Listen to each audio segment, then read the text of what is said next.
আমার এক কাহিনী মনে উঠছে। আমি এক পাইলটকে চিনি।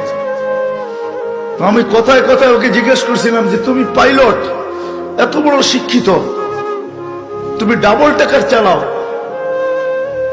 বড় বড় ফ্লাইট চালাও, দূর দূর যাও, তুমি এরকম হলে কি করে?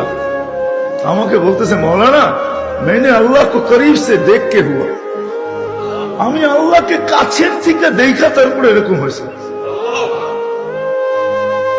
আমি বললাম যে তুমি আল্লাহকে কাছের থেকে দেখলা মানে?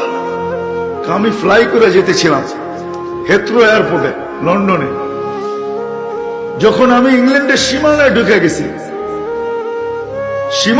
গেছি, হেথ্রোতে আমি ল্যান্ডিং করব, সীমানায় যখন ঢুকে গেছি তো আমি বটনে পুশ করে চেকিং করে, এর আগে চেক করে যে সবকিছু ওকে আছে কিনা।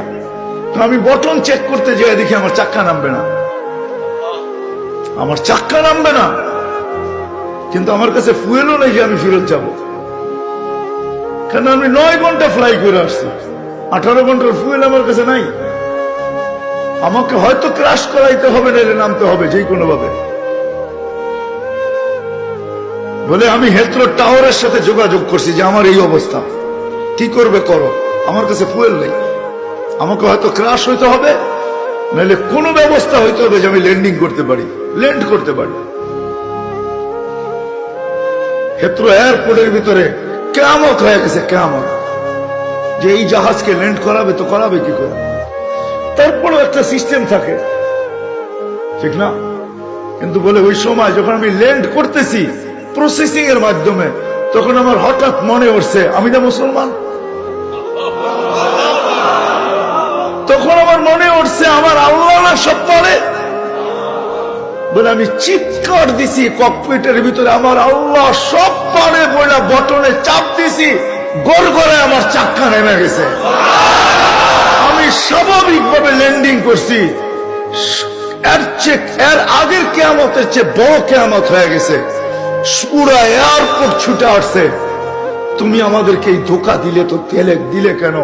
তোমার জন্য হেথ্রো এয়ারপোর্টের মতো হাজারো ফ্লাইটকে আমরা বাতিল করছি, ডাইনে বামে পাঠায়া দিছি যে অঘটন থেকে বাঁচার জন্য। তুমি তো স্বাভাবিকভাবে ল্যান্ডিং করলে। আমি বললাম যে চেক করো, তারপরে কথা বলো। তো ওরা যখন চেক করছে, চেক করার পরে দেখছে এই চাক্কা নামলো কিরা, তোর সব সিস্টেম তো ফেল, এটা কি করে নামলো? বলে আমি দ্বিতীয়বার দরজার ভিতরে দাঁড়ায় চিৎকার দিছি আমার রব সব পারে। তখন আমি এয়ারলাইন্সের মালিককে, এয়ারলাইন্স ওয়ালাদেরকে চাবি বুঝাইয়া দিছি, নাও তোমাদের চাবি, 4 মাস পরে চাবি আমি হাতে নিব, যদি দেও, এর আগে নিব না। আমি এইখান থেকে চললাম, কেন আমি মালিককে কাছের থেকে দেখে গেছি। সত্য এটাই, আমি আপনাদেরকে এই সন্ধানে দিতেছি, সত্য এটাই।